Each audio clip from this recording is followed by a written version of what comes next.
Kayo ba alam nyo ang timbang nyo? Ako ayos lang kasi tapat ako sa commandment number 9. Panatiling tama ang timbang. Siguraduhin hindi sobra o kulang. Kumain ng wasto at syempre, galaw-galaw din! Barangay San Pedro is super time! Woo! Woo! Woo! Woo! And down! Woo! Oh, one more time! Sundin ang 10 commandments para sa sigla at lakas ng buhay mula sa National Nutrition Council ng DOH. Ngayong adlaw sa atong mga kauban sa media, sa ato ang mga tigsunod sa lain-lain cable TV stations dinhi sa Northern Mindanao. Mag-uban daw sa kita sa usa ka oras sa programang Talakayan hatod kaninyo sa Philippine Information Agency. So since this month we are celebrating the Nutrition Month celebration, atong giimbitahan karon ang ato ang mga higala no sa National Nutrition Council, kauban sa nato ang DOH ug ang ato ang President and Nutritionist Dietitian Association sa Miss Org Chapter si Ma'am Nita Antipuesto. With us also this morning is the Nutrition Program Coordinator for National Nutrition Council Region 10 si Miss Marisa D.M. Navales. Good morning, ma'am. And sa side usab sa DOH, kauban nato ang Nutritionist Dietitian 4 sa Department of Health Region 10 si Miss Telesfora G. Madelo. So, to officially start our media forum, atong hangyon si Ma'am Rich for her opening statement. Thank you very much, Miss Jory. I will be doing a very brief presentation on the status of overweight and obesity in the Philippines and globally din.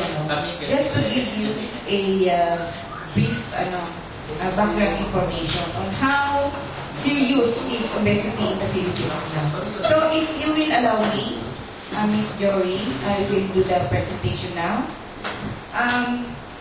Our team for the 2015 Nutrition Month focuses on overweight and obesity, which is considered both as an overnutrition. The team, Timbang Iwasto, sa tamang nutrisyon and ehersisyo, encourages people to practice healthy lifestyle through proper diet and exercise to achieve the right weight. And the objectives for Nutrition Month is first, we have to increase awareness on proper nutrition and physical activity to prevent obesity. Later, define natin ang yung obesity. And we have here Ms. Nitz Antipuesto, who will be sharing her expertise on the topic. The second objective is to encourage action to attain normal weight. So, ang mahalaga po dito, sabi nga ay tamang timbang. At sa 10 commandments po natin na napapanood natin sa TV at napapakinggan sa radio, it's commandment number 9. And overweight means weighing too much for one's length or height.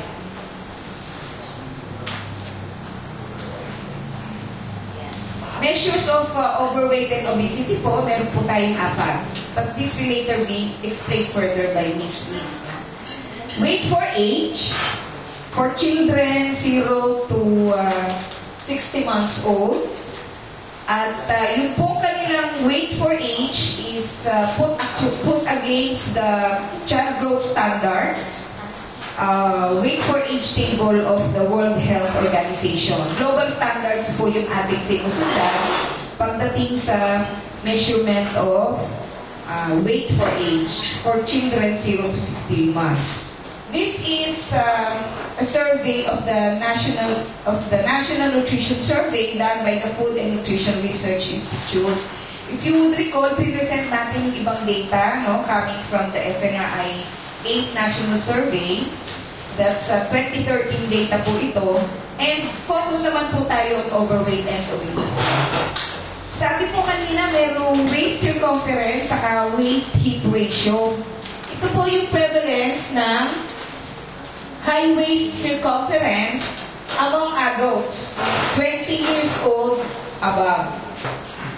And ito po po ang very important natin. Ito po ang trend ng overweight and obesity in the Philippines.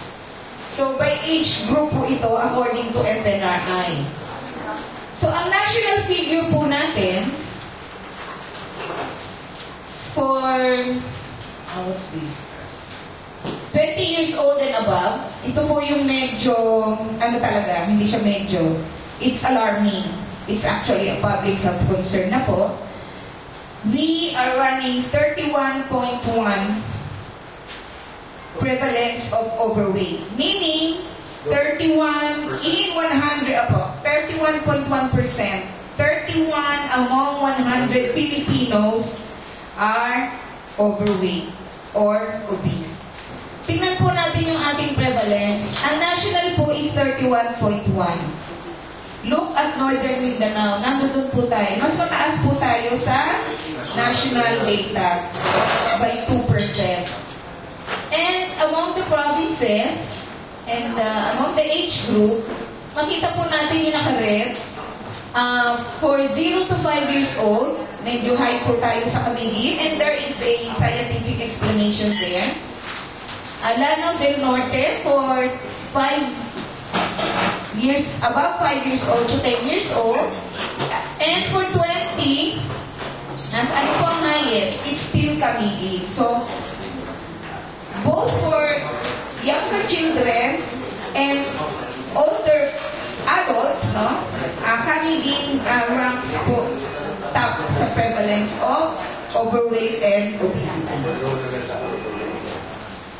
Meron po tayong regional OPT na tinatawag, Operation Timbang. This is actual weighing of children 0 to 71 months old in the whole country. For Northern Mindanao, ito po yung data natin ng overweight. Please do not compare the data with the FNRI kasi iba po yung methodology yan. Methodology and yung po kasi sampling. This one is actual weighing. So, ito po yung picture of overweight and obesity among 0 to 71 months old. While at the national figure, no, sa FNRI, increasing siya, medyo nagdi-decrease naman po siya sa ating region. Pag OPT po ang pinag-uusapan. And again, for OPT, ito po yung picture, no, by province. So, ano po ang highest natin? Among 0 to 71 months old. Lanao del Norte. No? For year 2014. Annual po kasi yung weighing natin ng Operation Timbang.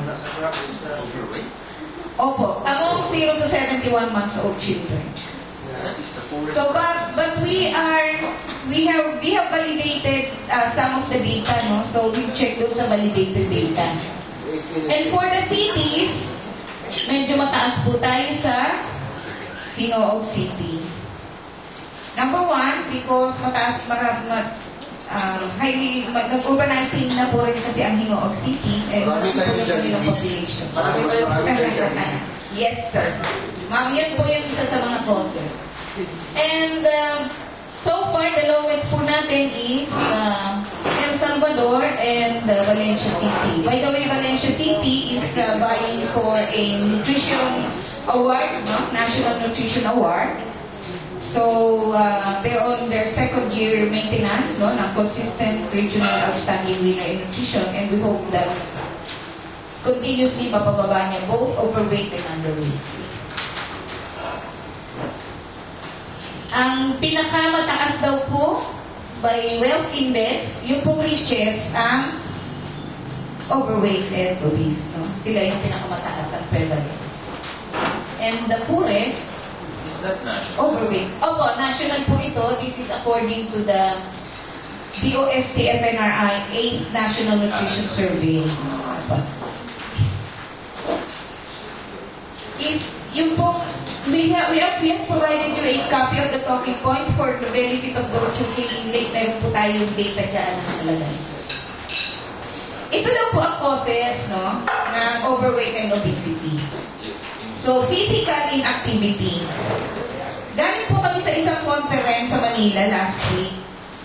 Ang sabi po, the new smoking daw po is sitting. Kung i-compare po sa smoking, yun daw po pag-upo, equivalent to smoking. Kaya dapat daw po, tayo. Okay, yan. Okay lang po tumayo sa mga meetings na ganito. No? Sa opo, yan. So, without being courteous naman, pwede naman po tumayo. Pero ako po nakatayo na talaga. So, physical inactivity, unhealthy diet. Naku, check po natin kung healthy diet ba yung aming sinerve for today. Child undernutrition. Itong nakakataka, no? Undernourished siya ng child, pero pagtanda niya, ang laki ng probability niya for overweight and obesity. Making up yan, making up. Opo, may tinatawag silang metabolism reprogramming. No? Kasi natatakot na baka mawala. Kasi wasted siya ng bata. And poor breastfeeding practices. In 2010, I think, ang theme po ng Nutrition Month is breastfeeding. Kasi alam po natin na napakahalaga na breastfeeding sa nutrition ng bata. Ayan, ito po magandang picture ngayon. This is how we are shaped, no? How we were shaped now. From this to this to this, hanggang ngayon, ito na tayo. Dapat bumalik tayo. And the data shows this, no? Hindi naman ito ginawa lang na picture. The data globally, ganito na ang picture natin. That is how we evolve now. Distribution of adults 20 years old by physical activity. Tingnan po natin yung data. Very little na lang daw po ang ating physical activity. Opo. In 2008, 93, ito ba yan? Yeah. 93% of Filipinos did not engage in leisure-related physical activity. Computer. Opo. Yan. Computer, text. And about 3/4 of adults, or 75.4 and 76.3% did not engage in non-work and work-related physical activity. We have invited the Department of Health for this forum, no? Meron po kasi magandang programa ang DOH on physical exercise. Low physical activity among adults. So, ito. The same low physical activity among Filipino adults is observed in the previous survey period in 2003. So, ganun din po. Hindi nagbabago ang data. 92.6, 92.7. And, take a look at this. The Global School-Based Student Health Survey conducted in the Philippines showed that only 13.9 of students were physically active for a total of at least 60 minutes per day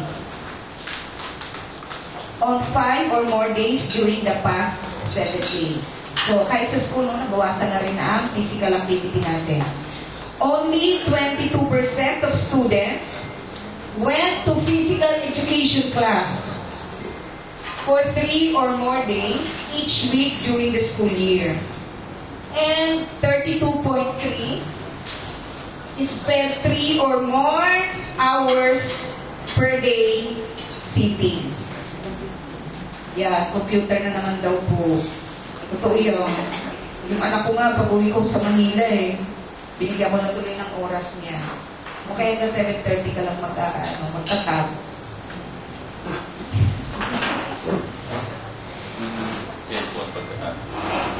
Changing dietary patterns as one of the causes of obesity. Filipinos have been eating more meat, fish and eggs, which are good sources of protein. High consumption of sugars or syrups, fats and oils, and low consumption of vegetables, fruits, and complex carbohydrates. Meron po kayong copy dyan ng RDC resolution supporting the celebration of the 2015 Nutrition Month nationwide celebration. Isa po sa discussed during the RDC is the decline in the vegetable consumption and production as well in Northern Mindanao. At current production daw po ng vegetables, mukhang kulang tayo ng 10,000 tons of vegetables for local consumption. Kaya mag-meet po, mag-joint meeting ang economic and social development sector of the RDC to discuss paano ito ma-address. While we are saying na pakunti ng pakunti ang consumption, pakunti rin pala ng pakunti ang production. So we have to make a balance there. Just to show you yung increase over the years, look at the intake of cereals and products. So talagang malaki yung increase niya. And fats and oils. And look at vegetables from 145 grams, naging 120 na lang siya in 2030. And fruits, especially fruits, from 104 grams per day, naging 44 na lang. Mahal eh. O nga po, nagmamahal. Yung sanang banana na mahal na rin. Pati banana, 30 per kilo na eh. Marami kasi nag-uwi. So again, globalization, yung pong influx ng ng processed food sa atin. So yung iba hindi na natin mabasa kung ano yung nakasulat. Fake rice, Fake So, rice, fake milk. Pag daw po hindi mabasa, fake carbohydrates. oo. Increased frequency of eating away from home. So hindi na ako nagluluto sa bahay, hindi na makokontrol yung ingredients. Traffic, traffic. Marami na, ginumuto. Yan ating mga MSG. MSG. Ayan po yung sinasabi nyo, ICT, rampant use of computers and online games, and influence of mass media. Teleserye. Sitting position. Tapos po advertisement. Tapos biglang sasabi, ay order na lang tayo habang kumakain. Ay habang nanonood, order tayo online. Child undernutrition, pag daw po ang bata is undernourished within the first 1,000 days, the first 1,000 days is from pregnancy to 2 years old, may high po ang probability of being overweight but age. So, explain niyo po yan mamaya. Okay. Food breastfeeding practices. Alam naman po natin na ang breast milk has protective factor against obesity and NCDs in adulthood.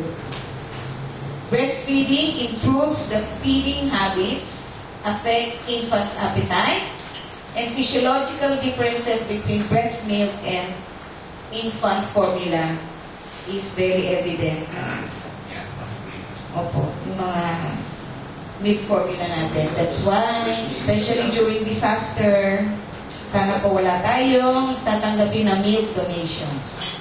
Medyo complicated po, kasi complicated po ang consequences ng overweight and obesity, the same way na consequences din po ng undernutrition. Okay, number 1, physical appearance. Psychosocial problems, learning difficulties, skin infections, hypertension, cardiovascular morbidity and mortality, and so on and so forth. Sa dami niya, kailangan po talagang itama ang timbang. And what are the current efforts? Of course, we have the Philippine Plan of Action for Nutrition. We target specifically on overweight and obesity. Sana po ma-halt na natin ang increase and continuously ma-decline siya. National policy on NCDs and DOH Healthy Lifestyle Promotion. You can ask Ma'am Madelo on that. And NNC has the Promote Good Nutrition Program. Meron po tayong capacity building, may IEC, nutrition counseling, and the nutritional guidelines for Filipinos. We also presented this in earlier Talakayan. And this is how it looks. yung po nutritional guidelines on Filipinos, for Filipinos, pinopularize po siya, ginawa na po siyang 10 commandments. And ito daw po, based on FNRI survey results, ito po yung pinaka-importanting messages. And number 9 po, for the Nutrition Month this year, panatilihin ang tamang timbang, among others. But of course, equally important po yung kumain ng iba't ibang pagkain, exclusive breastfeeding, up to 6 months, complementary feeding, after 6 months, and the others. Opo, ano po siya? Both children and adults po ito. Yung breastfeeding? Para po sa anak nyo. Huwag niyo na pong agawan ng anak nyo. Hindi ka na ng mga agaw. Ay, ano po? Ay, wala na kayo na agaw. Hala, ikat nyo yun. And of course, ito po yung bagong ano natin ngayon. Daily nutritional requirements. Ito po ay pang 19 years old above. Ginagawa pa po ng FNRI yung pang children and pang pregnant and lactating women. So, ganito daw po dapat ang itsura ng inyong plate per meal. Parang pizza. Opo. 17% fish and alternatives, 70% fruits, 33% ng pinggan nyo is rice and alternatives, and 33% vegetables. Para po mag-curb yung problema na lesser ang consumption of vegetables. So this is easy to understand, familiar food plate model, and ito po yung pinaulit-ulit, it's a per meal basis. And huwag po kalimutan yung, kasi nakakalimutan sa picture, hindi nila nakikita yung 8 glasses of water a day. Minimum of 8 glasses. What size glass is that? Ano ba ang size? 240 ml? 8 ounces. 8 ounces? 250? 250. 3 liters in a day. 3 liters in a day. Ayan. 24 hours. Liters in a 3 day. liters, 24 hours. Actually, including na yung mga juices at saka ano.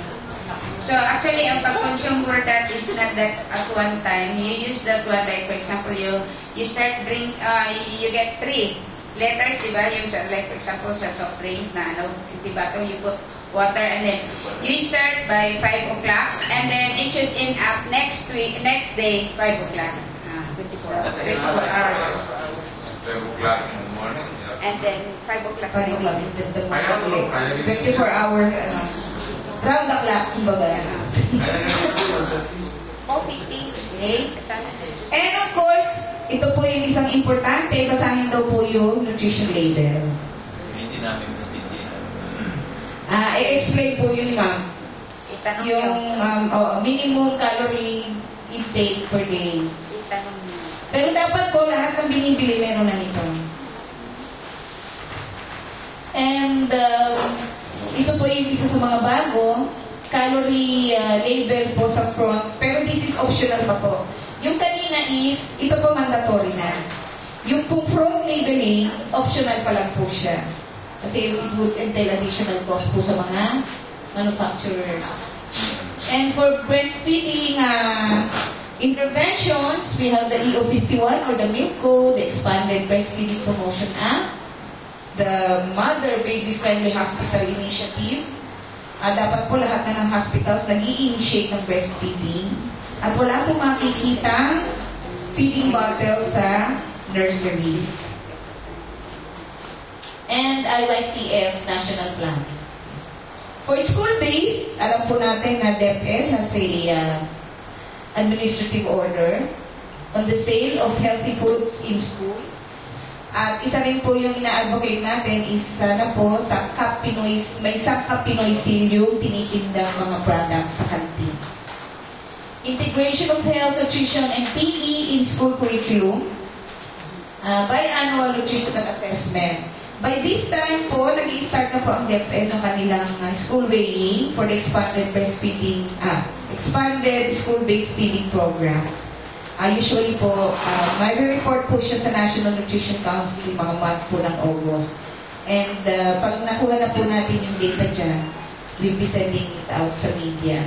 Unfortunately po, yung pong data among school children, ang tawag po doon sa terminology ng undernutrition for school children is wasting.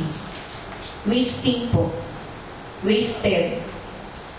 Severely wasted and wasted. Kasi may muscle po na waste. Increasing po yung kanyang prevalence year in, year out. Mag-increase, mataas po siya sa baseline, no? It's July, August, lalabas yung baseline. But by the end of the year, nag-decline naman siya because of the school-based feeding program and community programs po ng local government units. But pag nag-stop po ang schooling, nawala po yung intervention sa school, pumapalik na naman po ang wasting, no? But since overweight po yung ating data, increasing din po ang overweight sa school children. Yung po yung tinatawag na double burden of malnutrition. Severe po ang undernutrition and severe din ang overweight. At the individual family, ito po yung recommended action. Hindi ko na po isa-isahin because it's in your talking points. But what is very important is eat variety of foods every day. That is commandment number 1. Prepare food at home more often. And exclusive breastfeeding. For children, 0 to 6 months old. Ayan po, sa unang 6 months ni baby, breastfeeding lamang. Okay? For community leaders, grow vegetables or fruit-bearing trees in the community. Isa pong magandang programa under the Department of Education, yung gulay sa paaral, gulay yan sa paaralan. And yung pong vegetable backyard gardening sa barangay level naman po. For Northern Mindanao, nag-initiate tayo nung G4. G4 na approach. It's the Garden of Go, Grow, and Grow. So, I think we're going to revive that as part of the discussion, no? Under the joint ECO and SP and social development sector. We'll be discussing on how to know if we are healthy. Number 1 is based on our ideal body weight. Each one of us, we have our own ideal body weight, which is based sa imong height, and then, like for example, if you are kanan sa lalaki, every 5 feet in height, it should be 105 pounds.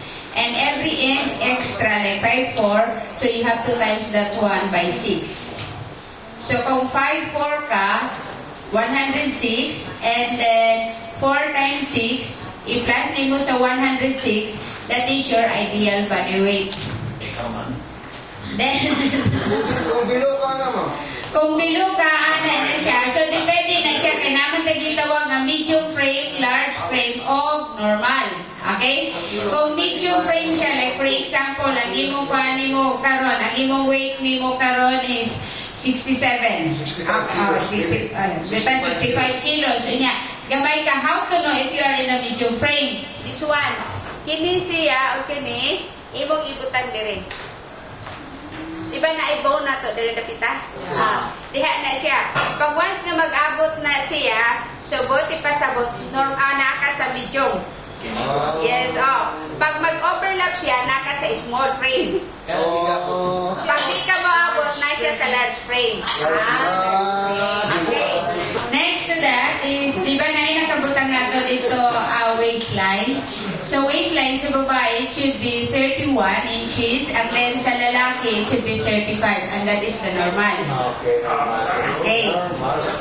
Sa ana na siya. Next, body mass, ang katong waist-hip ratio. Na-mention ganiya na waist-hip ratio. Na-mention to ganiya ni ma'am. Ang sa babae, it should be 0.85. Ang sa lalaki, it should be 0.90. Okay. Ano din siya? Tanaw na to, how important is that one? Kanay mong waist-hip ratio, dili mo tipasabot nga naakausahay mo target dito tag waistline nga sobra na kay kagamay nga lisod na kayo abton. So, let us say, ang imong waistline karon is 35. Sa babae, i-times niyo yung 0.85. Ang result of that is I think 27. 35 ang imong actual na waistline, 0.85. Sa lalaki, pila yung actual karon. Pila ang result, ana, that is your target waistline. Thank you for that important and interesting update. So, for now, paminaw sa nato atong kauban na sa DOH for their programs and activities related to nutrition. Isip representante sa ato National Director, Director Tan. Amo ang duha ka programa nga among ipanisgan sa among kampanya karong panahon na. This relates to the problem on overweight and obesity. Walay lain, duha lang, no? This is the Filipinas Go for Health program, which composed 4 components. The Go Smoke-Free, the Go Slow sa Tagay, Go Sustansya, and Go Sigla. And the number 2 program we have is the Very Good for Health program, which was started in 2012 and ongoing ang iyang implementation this year. Okay, so I think iba-iba lang na itong mga questions diya nakalian. So we'll first, kinsa yung una mong question? I would like to make an inquiry regarding your take on Lano del Norte, itong 0 to 71.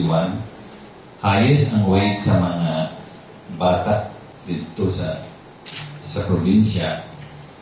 Why is that Lano del Norte is the poorest province in Region 10 and one of the poorest in the Philippines? How can they achieve such data? Yeah.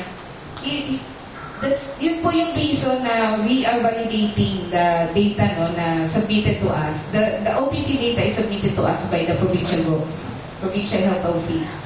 And we are validating this through the annual monitoring and evaluation of local plan implementation on nutrition. Yeah.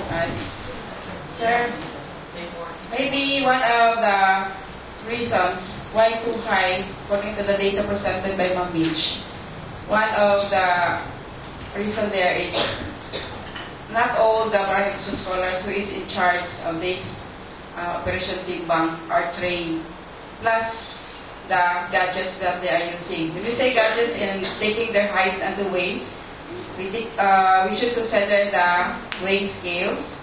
Maybe some are not using the ideal total weighing scale na pina-accurate for the under 5 children, and also the use of height codes. So, kailangan talaga na i-validate yung data. Ngayon pa nagsulti nga ang katambok di tungkol sa pagkaon tungkol kay tambok yun ang pamilya, so hereditary. Kaya dili man ko nung nagdaghan mo sa iniwang sumukaon bandihado tinanan pero di man katambok. So Okay, actually the problem there is hormonal. We call this one active active thyroidism, and then pagkatapos low active. So ato physical activities. There are lots of people na kusog kay mukaon pero di siya manambok because pas-pas iya metabolism. So wala pa gani siya makuha na siya, kurot na dayon because of the hormonal imbalance. Okay? There's another one is a metabolic problem niya. Low ang iyang metabolism. So, bisang gagmay pa iyang kauno niya, muborot din siya because of the hormone problem. Now, let's way back in the year katong natakaroon sa age sa baby boomer. So, makita niyo kung anong daghan kay overweight karon because of the baby boomer time. This is the time after the World War II. Okay? So, during that time, itawag na siya baby boomer because after sa World War II, daghan kay gipanganak. Murag i-try po lang kadaghanon sa gipanganak. And that is in the age of mga 60s and 70s. Mao na siya karon nga mga edad. During that time, hayahan na kayang pagkaon, nanay trabaho, murag nga na siya, so ana sila ng mga bata. So, during that time, nag-deposit na sila o adipose tissues, mga fats. So then pag-abot sa ila sa high school, sa college, so medyo mugamay sila, ana na siya. But then, ang imong i-deposit nga funds during sa imong early childhood, naa na to siya dito. Pag-abot mo sa edad-edaran na ka, mubalik na to siya. So, muburot na sa to siya, kaya na-activate. What is your mean for concrete advocacy? Mean for concrete advocacy. What I mean is the mean for concrete advocacy. That the community aware on this particular program and also the role of the barangay leader, especially on the depressed areas. Okay. And ato ang main advocacy, sir, in response to your concern on overweight and obesity. Number one, as far as the Department of Health is concerned, naatay mga healthy lifestyle program. So under this program, naatay upat yun nga kampanya, no? Sa amo sa nutrition parlance, we go for go sustansya. So when we talk of go sustansya, we should bear in mind nga kakaon man ta sa insakto nga gidaghanon o mga masustansya nga pagkaon. Kaya by so eating this particular foods, maintain yan ang atoan normal body weight. And for sure, we will grow healthy. Bisan sa atong pangidaron karon. And then aside from that, go smoke-free. Kay usa sa problem karon sa ato ang katawhan, kani man ilahang bisyo ang smoking. And kung addict na ta sa smoking, we are prone to non-com diseases. So heart diseases, hypertension, apil na anak dayon ang diabetes, musit na dayon ang uban ng mga major sickness. Tapos, go sigla. This is also very important. Aside from go sustansya, kay ang tendency karon sa ato ang katawhan, go ta, ita permi, litson dito, litson dinhi, tapos lingkod na lang ta, punta na o TV. Walay exercise. So, usa sa ato ang kampanya under Go for Health program is Go Sigla. Always see to it that we have a regular exercise. And how regular is regular exercise? Do it daily, 30 minutes or 2 hours in a week. Depende po sa imuhang sani. Kaya. Okay.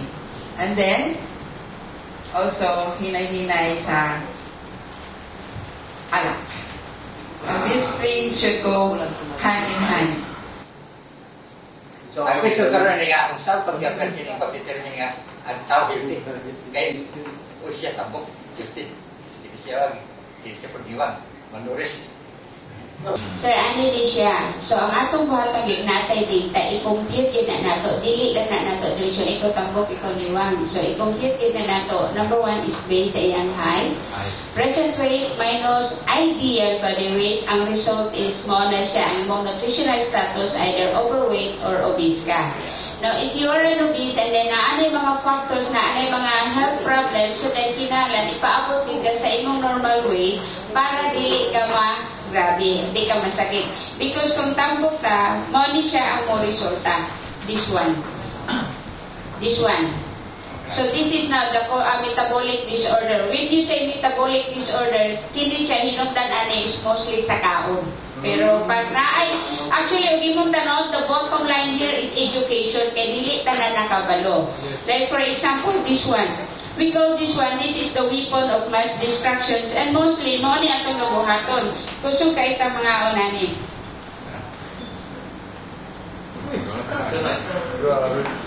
Diba? This is the weapon of mass destruction. Igo taani. Panalagsa, talagsa, gamay rabitaw, talagsa rabitaw. Ana na siya. Once ka makuha na siya, mabawaan na di malak mo, dahil na siya ang weapon of mass destruction. Ginagmay lang na siya. And also, another thing, I will say, ako yan na lang ha, about the stress. Everybody is stressed now. Labi karong panahon na stress sa kwarta, stress sa trabaho, stress sa pagsakay, stress sa tupad. Ang stress is isa na siya sa magpapataas of weight. Nga naman, Pag once stress ka na kay hormone nga cortisol nga musaka di siya. Kini imong cortisol ang iyang trabaho ani iyang ipa-slow down ang imong glucose absorption and muscle function. So ang mahitabo ilubos niya ang imong leptin. This leptin is a hormone nga siya mo control sa atong gana sa kaon. Under the Philippine Plan of Action for Nutrition, isa po sa mga strategies is to strengthen the nutrition component of the agricultural sector.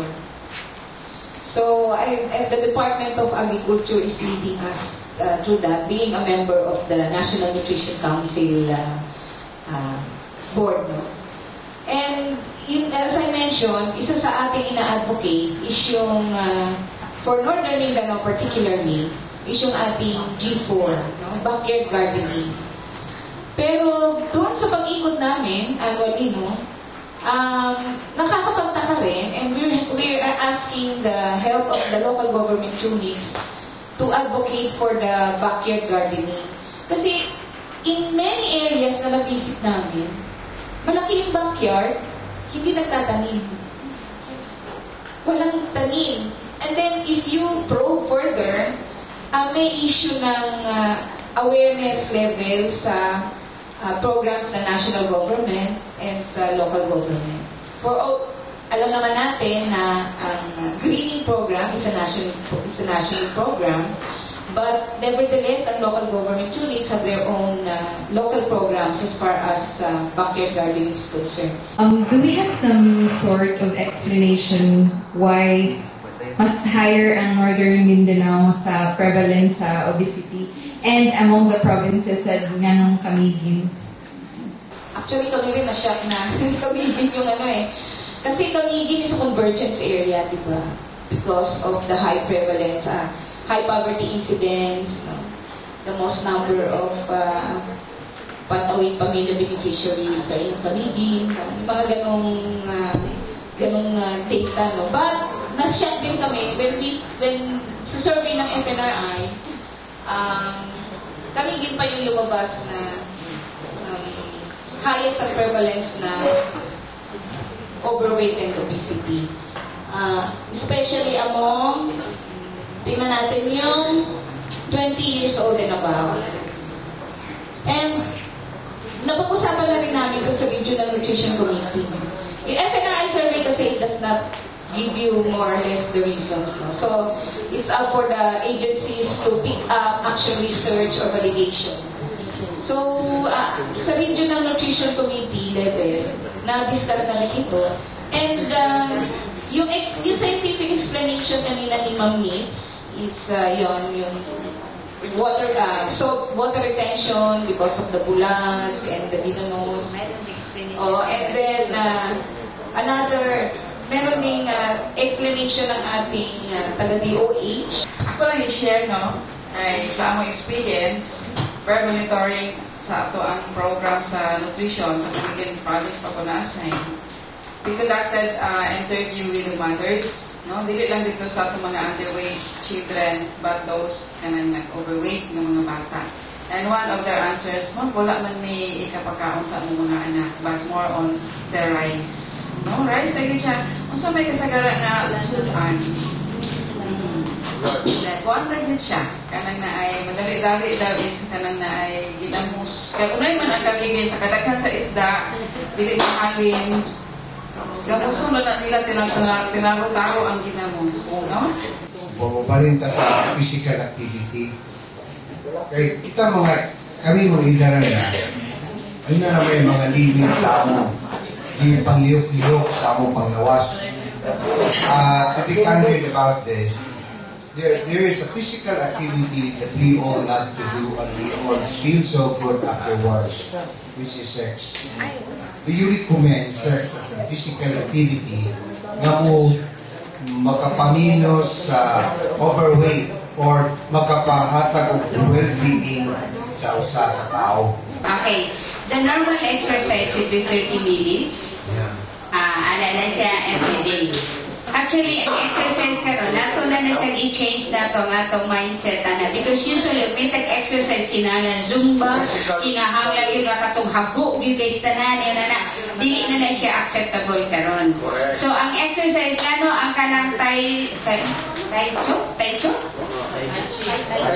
chi kanang tai chi nga exercise ngano best man na siya because ang ginamo gyud nimo is muscle. So kung ana kay nahinayon na nimo siya ang imong muscles may gapuan pero kung ingon ana na siya actually it will end up into stress. So manakit lang ang imong mga kalawasan. So ang exercise is kinahanglan hinay and then you have to do enjoyable exercise. Okay. Balik sa sex. Question niya ba? Sa sex, bago na ako. Balik sa sex, kung mag-sex ka, kinahanglan enjoy. Pero kung ang imong sex, hit and run, dili na siya exercise, stress na siya, so makasaka sa imong blood sugar, makasaka sa imong blood pressure. So kinahanglan, i-enjoy yung sex. Siguro just to summarize all the points taken and discussed this morning, why despite all active and intensive campaign against malnutrition, the prevalence of the case still grows, to alarming cases in the province?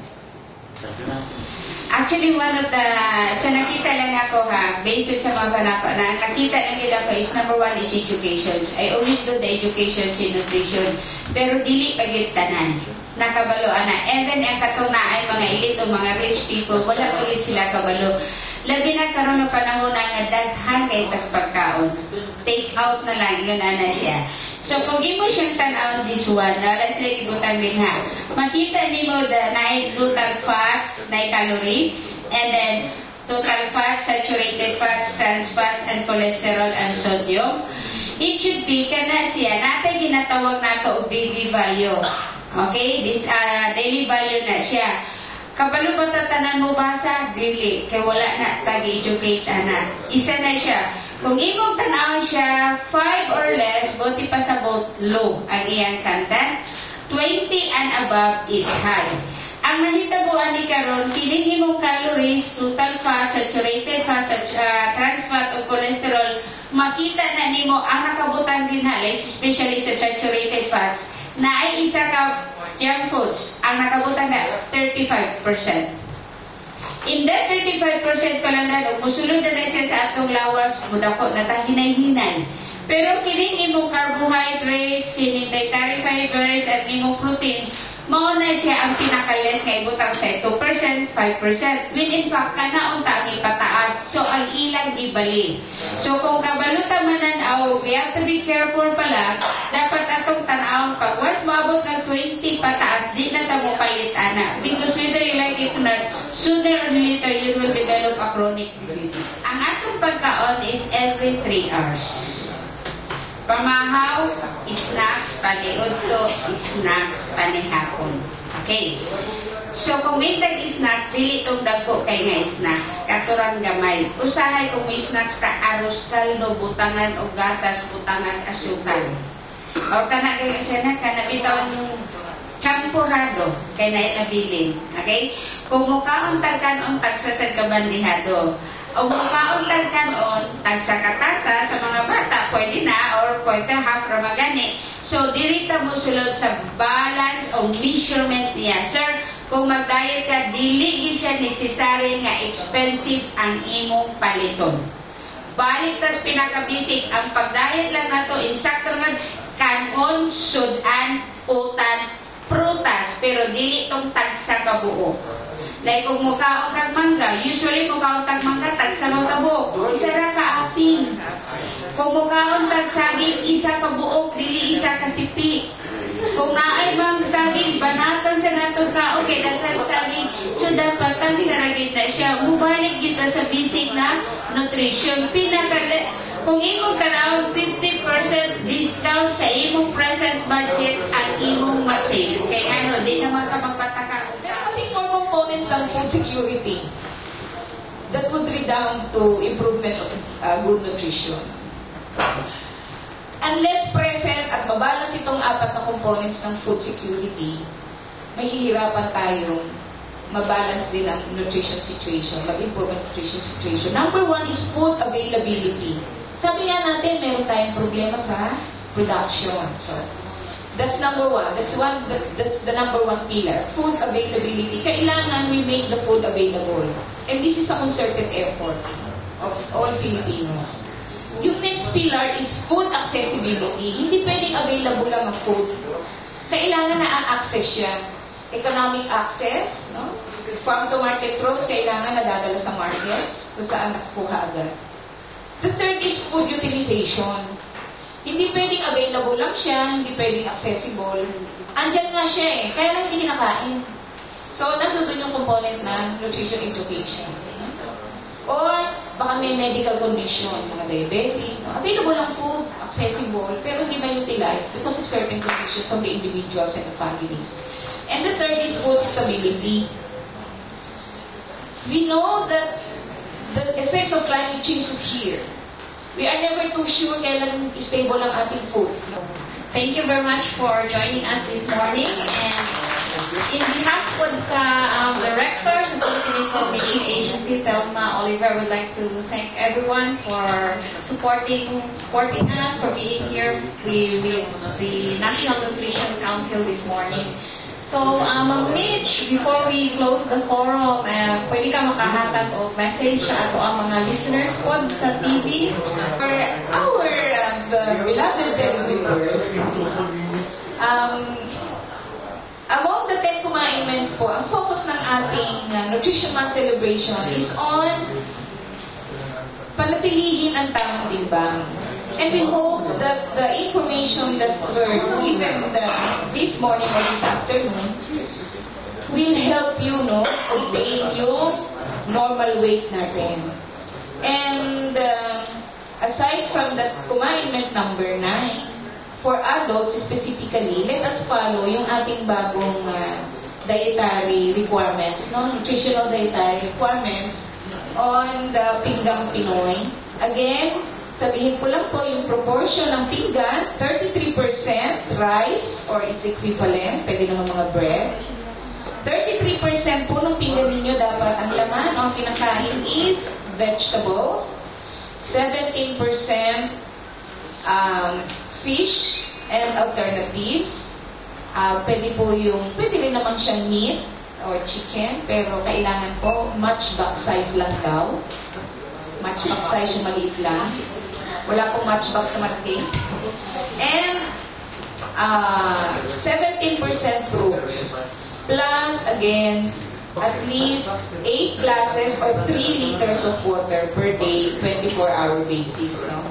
So, tulungan po natin na baguhin din ang pagtingin na pag-cute. Pag mataba ay cute. So, we are shifting the paradigm now na hindi po healthy lagi ang matambok. Matambok. So, help us, yun po siguro yung pinakasimpleng panawagan natin to change the paradigm na ang mataba ay cute. So, magandang umaga po sa lahat and alalahanin po ulit natin, timbang iwas to sa tamang nutrition at ehersisyo for the whole of 2015.